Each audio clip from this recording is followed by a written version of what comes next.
Sir जो तेरा चकराए या दिल डूबा जाए। सर जो तेरा चकराए।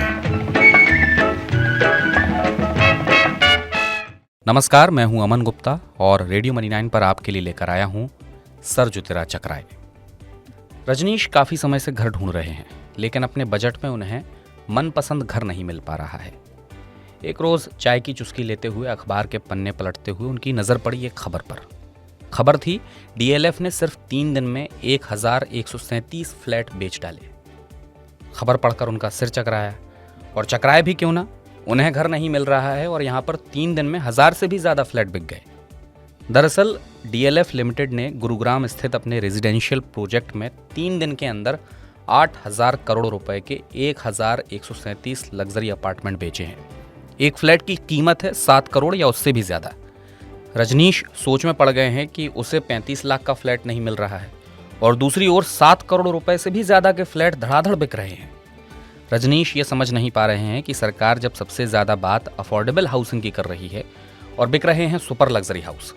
इन दिनों भारत में कुछ इसी तरह की तस्वीर बन रही है।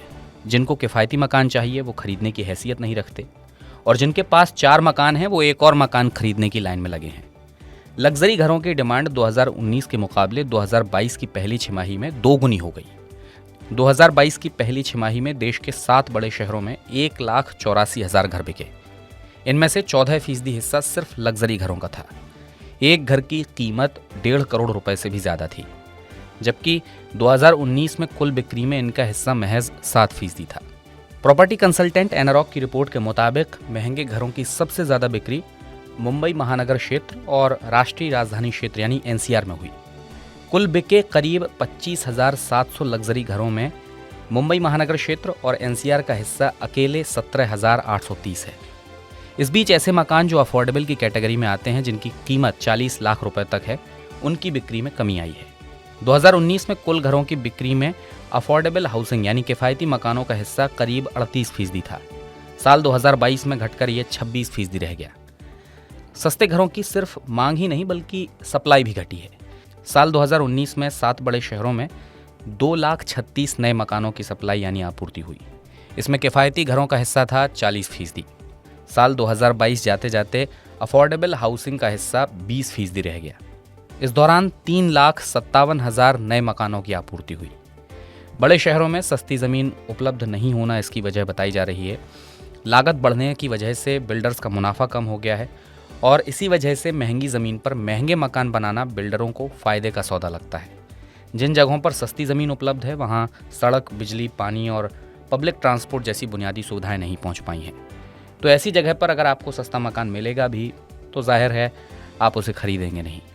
आर्थिक विश्लेषक ये मानते हैं कि भारत में के शेप रिकवरी देखने को मिल रही है, जहाँ अमीर और गरीब होता जा रहा है। भारत की आबादी का ज़्यादातर हिस्सा लो इनकम ग्रुप का है, और इस वजह से सस्ते घर भी उनके बजट से बाहर हो गए हैं।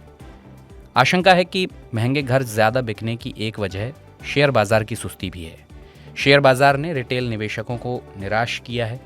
एक रिपोर्ट के अनुसार इस साल निफ्टी 50 इंडेक्स 7 साल में सबसे खराब प्रदर्शन करेगा।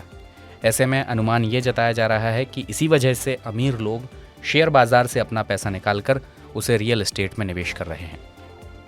फिलहाल सर जो तेरा चकराए में बस इतना ही। इस बुलेटिन को तैयार किया है आंचल चौधरी ने। मेरा नाम अमन गुप्ता है। बिजनेस और पर्सनल फाइनेंस से जुड़ी हर अपडेट के लिए आप मनी 9 का मोबाइल ऐप ज़रूर डाउनलोड कर लीजिए। चलता हूँ, अपना ख्याल रखें।